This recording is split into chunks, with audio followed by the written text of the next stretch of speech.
Já, Juninho. Obrigado, Juninho. Fala baixo, que eu dormindo, minha mãe tá dormindo. Bom dia, meu Brasil querido, que me acompanham através das redes sociais, no YouTube, também no Facebook, agora no TikTok, no Instagram, através da Central Rodrigo Leite de Produções. Em nome do Senhor Jesus Cristo, sob a proteção de Deus e o patrocínio de Toninho Braga, Lonanda Roupas e Acessórios, João César, o topo do bar, Horta do Buri, juntamente com Maguila, 4 rações, e a dona Ezinha Alvarez, o padre, viremos lá no programa aqui agora. Estamos começando o 190 urgente desta quarta-feira.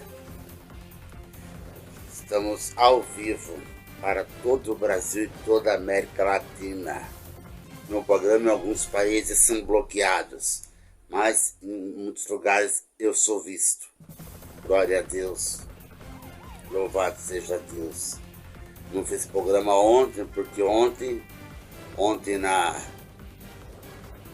terça-feira, né? Foi um dia difícil. Minha mãe passou muito mal, tive que levar ao médico. Ela ficou lá em observação quase o dia todo. Olha que foi Deus que deu livramento para minha mãe. Louvado seja Deus. E por falar em mãe, meu amigo Dr. Carmo perdeu a mãe dele, a dona Anitta, lá de Marília. Os sentimentos do Dr. Carmo, dona Anice, a senhora, o Dr. Carmo, pela perca da dona Anitta, a mãe do Dr. Carmo. A sogra do Dr. Carmo também chamava Anitta, né? A mãe da dona Eunice. Felizmente a dona Anitta nos deixou, mas enfim, Dr. Carmo, a vida continua. A vida não para. Que Deus dê força para o senhor poder caminhar. Em nome de Jesus. Vamos agora falar, porque eu sinto quando eu estou incomodando alguém, eu sinto quando eu estou incomodando, mas as pessoas não sentem quando estão incomodando. As pessoas não sentem. E tem um rapaz aí, um camarada, eu não vou citar o nome dele, não vale nem a pena. Ele está incomodando. Como dizia o ditado, um elefante incomoda muita gente, 2 elefantes incomoda muito mais. E esse camarada está incomodando. Eu posto os meus programas, ele faz comentários debochando do presidente Lula. Para você ver, o Lula não está sendo acusado de golpe. O Lula, ele foi inocentado pela Lava Jato, pelas condenações que ele sofria. Por quê? O Sérgio Moro, combinado com Jair Bolsonaro em 2018, para o Lula não ganhar as eleições, combinado com o Sérgio Moro, que já ia ser o seu ministro nas eleições, no seu governo, prendeu o presidente Lula. Foi tudo uma tramóia. E negócio de Lava Jato, de mensalão, o Lula não tem nada a ver com isso. Nem no caso do triplex do Guarujá, nem no caso do sítio Atibaia, Lula não tem nada a ver com isso. Infelizmente jogaram ele numa fria. Agora, o camarada lá, o ex-presidente, ele está encrencado. Por quê? Ele ganhou joias das Arábia Saudita, vendeu. Ele, como se diz, ele patrocinou o 8 do 1. Todo mundo sabe que foi ele. Tem gente que fala que foi o Lula, mas não é. Lula jamais ia fazer isso. Patrocinou o 8 de janeiro, de lá de Orlando. Ele estava lá. Ele viajou para Orlando no dia 30 de dezembro de 2022. Ele não quis passar faixa por Lula. Depois ele comentou que não passa faixa para ladrão. Sendo que quem é o ladrão aqui é ele, porque a quadrilha da vacina. Ele recebia $1 por cada vacina comprada, vacina da Covid. Ele foi responsável por o maior genocídio no Brasil, o genocídio da Covid. Ele não acreditava que a vacina poderia curar e salvar vidas. Ele não quis comprar a vacina. Ele ficou enrolando, e mais de 5 milhões de pessoas morreram no Brasil por negligência do seu Bolsonaro. Felizmente. Caso recente, a falsificação das carteiras da vacina. Também disse que não tomou. Eu duvido que ele não tomou a vacina da Covid. Eu duvido. Se ele não tivesse tomado a vacina, ele estaria morto. Ele tomou a vacina da Covid, sim, senhor. Viu? E também, no caso da minuta do golpe, crime do golpe, tudo isso que aconteceu. O Braga Neto está preso. Muita gente está presa. Mauro Cid, delator da delação premiada, delatou ele. E olha que gente que estava do lado dele delatou ele, que nem o Mauro Cid. Vocês viram alguém lá no passado, lá na Lava Jato, que delatou o Lula? Só o Zé Dirceu. O Zé Dirceu foi o único. Mas também não falou a verdade. Enfim, vamos mostrar agora a matéria, que eu até esqueci o que fala na matéria. Do STF, né? Sobre o Bolsonaro e o filho, o Eduardo Bolsonaro. Vamos ver, Juninho?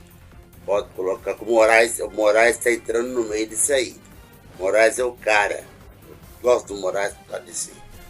Roda a vinheta, Juninho, coloca a notícia urgente.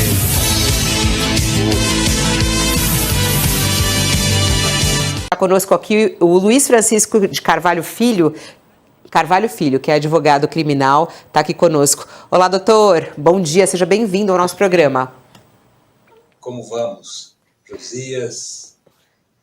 Vamos nessa loucura, né? Vamos nessa loucura, porque a gente discutindo aqui no nosso programa, professor, essa situação de os Estados Unidos, o governo Trump aplicar uma sanção ao ministro do Supremo Tribunal Federal. No meio desse caminho, né, uma tentativa do filho dele injustamente prejudicar, segundo a Procuradoria-Geral da República, o andamento do processo. Como é que o senhor vê uma sanção como essa sendo aplicada a um ministro? Segundo as apurações aí, pode vir em 10 dias. O senhor acredita que isso realmente vá vir? E o que isso representa para o nosso país?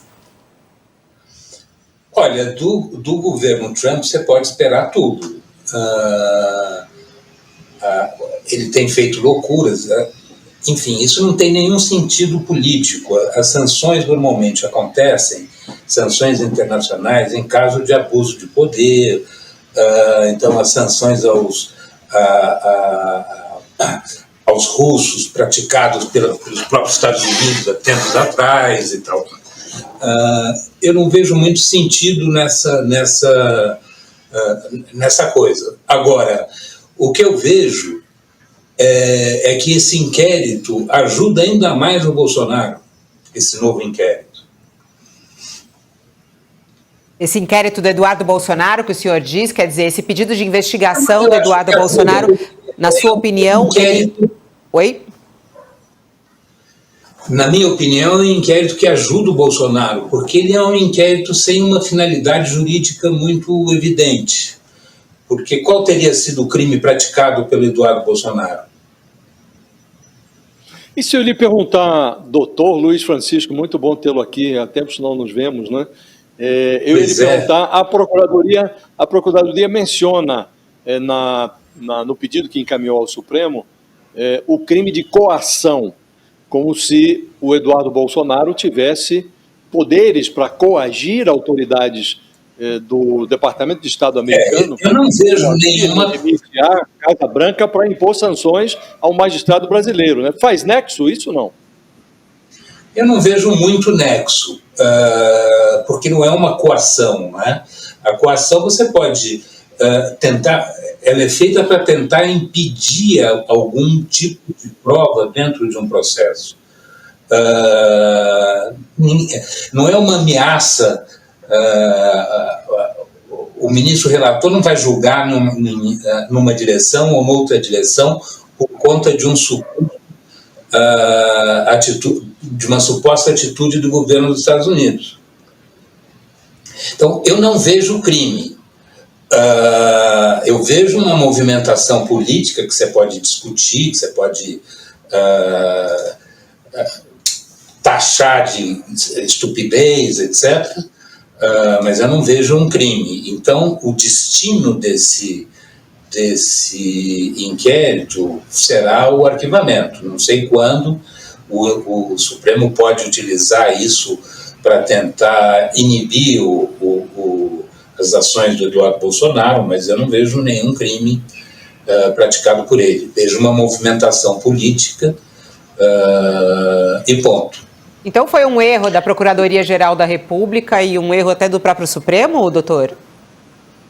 Na minha visão, eu acho que tem dois erros. Quer dizer, o primeiro, você abriu um inquérito que você reforça a posição de uma suposta perseguição.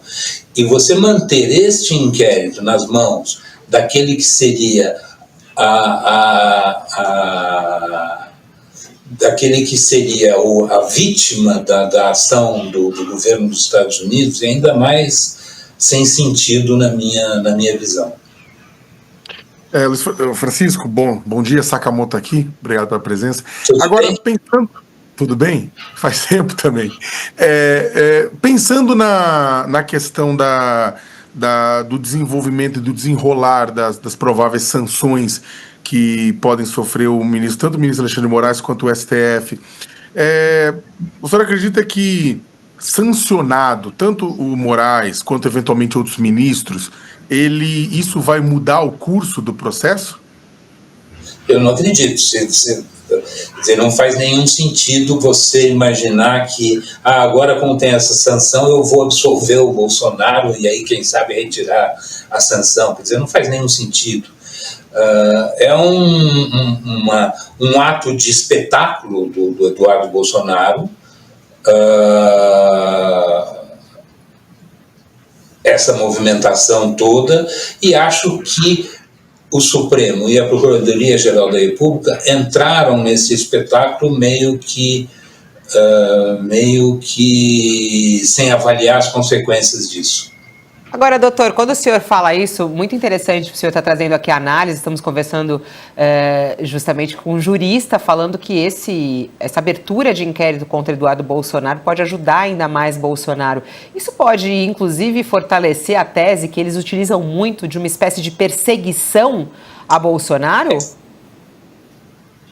É isso que Eduardo Bolsonaro está fazendo nos Estados Unidos, está dizendo que está sendo perseguido. Agora ele terá um argumento a mais. Assim, olha, o fato de eu estar aqui nos Estados Unidos tentando mostrar que meu pai está sendo perseguido, eu passo a ser processado também pelo Supremo. Quer dizer, o Supremo acaba colocando ele também numa posição de vítima. Mas Mas aí nesse caso, doutor, por exemplo, o senhor fala sobre essa movimentação política e esse impacto que acaba tendo. Dessa forma, isso só tem que ser analisado, observado, mas não tem que ter nenhuma ação, porque o senhor acha que é um erro abrir um inquérito como esse?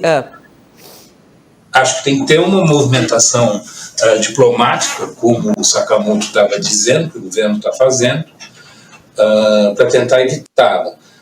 Eu próprio escrevi a respeito do ex-presidente Bolsonaro, quando estava no poder, pedindo que se instaurasse um tribunal penal da pandemia para que ele fosse punido. Imaginam abrir um inquérito contra mim porque eu estou fazendo uma movimentação política no exterior e estou querendo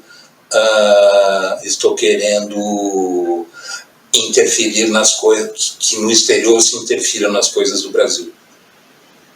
Agora, supondo, você próprio disse que pode-se esperar tudo do governo Trump. supondo-se que venha uma sanção qualquer contra o Alexandre de Moraes, que eles apliquem lá aquela lei da época do Barack Obama, que muitos dizem significar uma espécie de morte financeira do sancionado. Supondo que isso ocorra, ainda assim, uma vez teatralizada a cena, acha que o Supremo deveria ignorar? Acha que tipo de reação o Brasil deveria ter se vier algo assim da parte da Casa Branca? Eu acho que não deveria ignorar. Eu acho que, inclusive, seria o caso de se acionar nos Estados Unidos contra o governo norte-americano por conta de uma atitude absolutamente ilegal. A questão que se coloca, a meu ver, é outra. Quer dizer, o que se faz com Eduardo Bolsonaro por conta disso? Não vai poder ser punido por conta dos Estados Unidos ter sido tomado. Ó, eu queria até abrir a nossa... Vou mudar de assunto. Tem mais alguma pergunta sobre isso?